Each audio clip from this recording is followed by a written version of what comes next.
Doctor Bhattacharya নাকি? চিনতে পারছি না তো।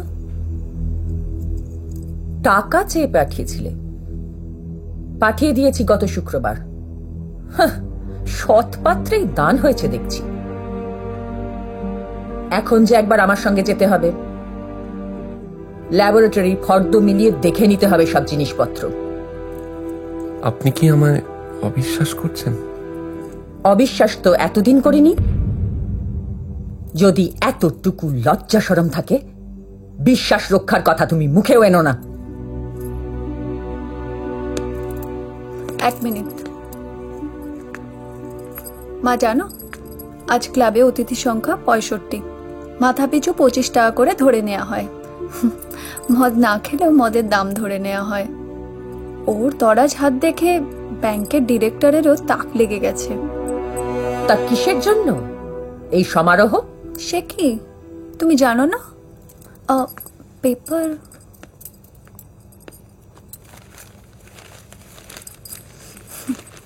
লাইফ মেম্বারশিপে 600 টাকা উনি সুদে দেবেন বলেছেন, সুবিধে মতন।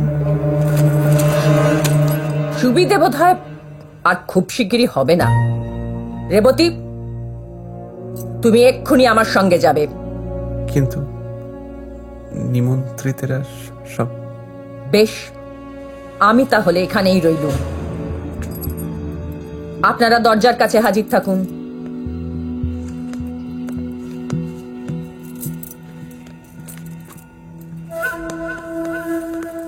মা তুমি বাড়ি যাও, আমাদের কিছু পরামর্শ আছে। নীলা, চাতুরীর পালা তুই সবে শুরু করেছিস। আমাকে ছাড়িয়ে যেতে এখনো অনেক বাকি আছে। তোদের কিসের পরামর্শ আমি জানি না ভেবেছিস? তোদের এই পরামর্শে আমারই থাকা সবচেয়ে জরুরি। কি শুনেছো তুমি? 3 জন উকিল মিলে দলিল পত্র ঘেঁটে তোমরা বার করতে চাও ল্যাবরেটরির ফান্ডে কোনো ফাঁক আছে কিনা, তাই না নীলুমা আমার? বাবার অত বড় সম্পত্তিতে মেয়ের কোনো শেয়ার নেই, দেখলে সবার সন্দেহ হয়। সন্দেহ? আসল সন্দেহের মূল তো অনেক আগেকার দিনে। কে তোর বাপ? কার সম্পত্তির ভাগ চাস তুই? অমন মানুষের এই মেয়ে? এই কথা বিশ্বাস করতে লজ্জাও করলো না তোর? এসব তুমি কি বলছো মা? সত্যি কথা বলছি। এই সব কথা উনি জানতেন। এক মিনিট। আপনার মুখের কথায় তো কিছু প্রমাণ হয়ে যায় না। সে কথা তিনি জানতেন বলেই সব কথা খোলসা করে লিখে দলিল রেজিস্ট্রি করে গেছেন। এই তার শেষ দলিল।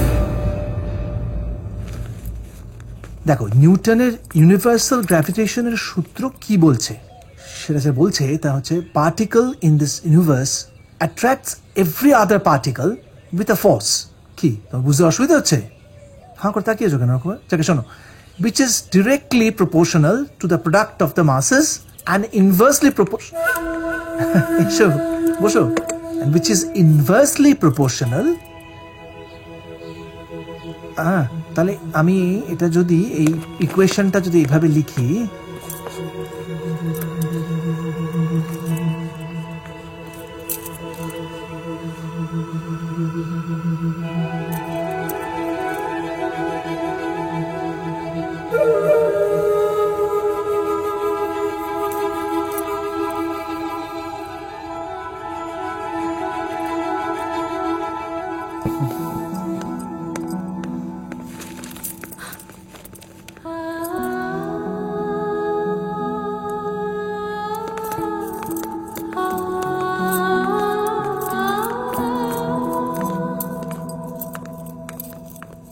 সোহিনী, আরে এই সোহিনী, আরে তোমার টেলিগ্রাম পেয়ে আমি ছুটে ছুটে আসছি।